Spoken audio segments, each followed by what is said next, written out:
Welcome to gem தோழி. நம்ம இந்த வீடியோல டிஎன்பிஎஸ்சி கெமிஸ்ட் ஜூனியர் அனலிஸ்ட் எக்ஸாமோட ப்ரீவியஸ் இயர் கொஸ்டின் பார்க்க போறோம். ஃபர்ஸ்ட் கொஸ்டினுக்குள்ள போலாம். For which system B100 is equal to A. So வேல்யூவை பாருங்க, 100ன்னு இருக்கு. ஸோ 100 அப்படிங்கும் போது சிம்பிள் கியூபிக். இது எப்படி சிம்பிள் கியூபிக்னு சொல்றேன்? சிம்பிள் கியூபிக் அப்படின்னா ஆல் வேல்யூ அக்செப்டபிள். ஈவனா இருக்கலாம், ஆடா இருக்கலாம், எல்லா வேல்யூமே இங்க அக்செப்டட். பிசிசியா அப்படின்னா அதோட கண்டிஷன் என்ன? H plus K plus L is equal to ஈவன்னு வரணும். ஸோ ஃபர்ஸ்ட் கொடுத்துருக்கிறது H value, second K value, ரெண்டாவது L வேல்யூ. ஸோ ஆட் பண்றேன், 1 plus 0 plus 0 is equal to 1ன்னு வருது. இது எனக்கு ஆட் நம்பர், ஈவனா வந்தாதான் அது பிசிசி. ஸோ ஆட்டோமேட்டிக்கா எனக்கு பி ஆப்ஷன் கிடையாது. எஃப்சிசியான்னு பாருங்க. எஃப்சிசி அப்படிங்கும் போது எனக்கு HKL வேல்யூ இருக்கு பாருங்க, அது ஆல் ஆடா இருக்கணும், அப்படி இல்லையா ஆல் ஈவனா இருக்கணும். ஸோ இந்த HKL வேல்யூ எல்லாமே ஆடா இருக்கணும், அப்படி இல்லையா எல்லாமே ஈவனா இருந்தாதான் அது எஃப்சிசி. ஆனா கொடுத்துருக்கிறதுல பாருங்க ஆட் ஈவன் மிக்ஸ் ஆகி வந்திருக்கு. ஸோ அப்ப எஃப்சிசியும் கிடையாது. ஸோ கரெக்ட் ஆப்ஷன் என்ன? ஃபர்ஸ்ட் கொஸ்டினுக்கு ஏ தான். செகண்ட் பாருங்க, அட்டாமிக் ரேடியஸ் இன் பிசிசி ஸ்ட்ரக்சர்னு கேட்கறாங்க. ரேடியஸ் கேட்கறாங்க பிசிசிக்கு. So radius is equal to R is equal to A into √3 divide by 4. எந்த ஆப்ஷன்ல இருக்கு? C option. So செகண்டுக்கு C is a correct option. And third பாருங்க, the radius ratio of ion கேக்குறாங்க.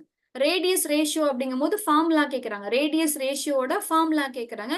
radius ratio is equal to radius of cation divided by radius of anion. cation தான் மேல இருக்கணும், anion கீழே இருக்கணும். ஸோ டினாமினேட்டர்ல தான் உங்களுக்கு anion வரணும். C is a correct option. Fourth question பாருங்க, match the following. லிஸ்ட் 1ஓட லிஸ்ட் 2வை மேட்ச் பண்ண போறீங்க. லிஸ்ட் 1ல யூனிட் செல் கொடுத்திருக்காங்க, லிஸ்ட் 2ல கோஆர்டினேஷன் நம்பர் கொடுத்திருக்காங்க.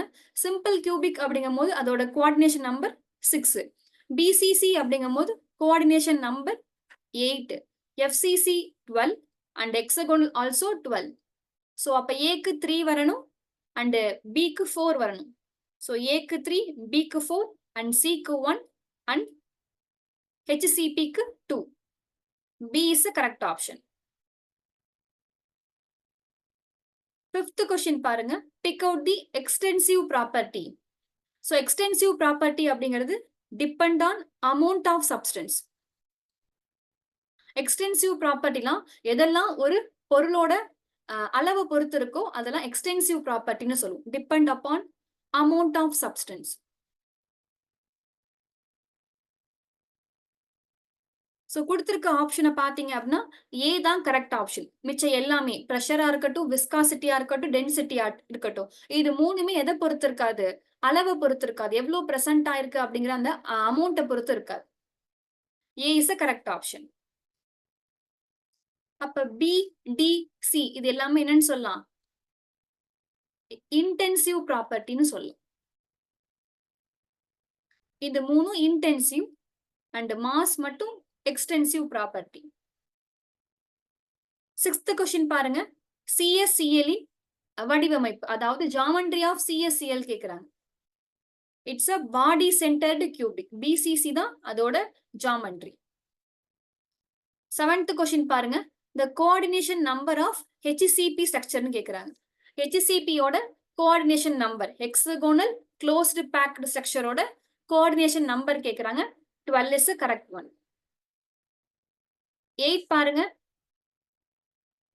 பிசிசி யூனிட் செல் கேக்குறாங்க. இந்த number of atom contained within the BCC unit cell. பிசிசியோட யூனிட் செல்ல எவ்வளவு ஆட்டம் பிரசன்ட் ஆயிருக்குன்னு கேக்குறாங்க. So 2 is a correct option. For more videos நம்ம சேனலை மறக்காம சப்ஸ்கிரைப் பண்ணிடுங்க.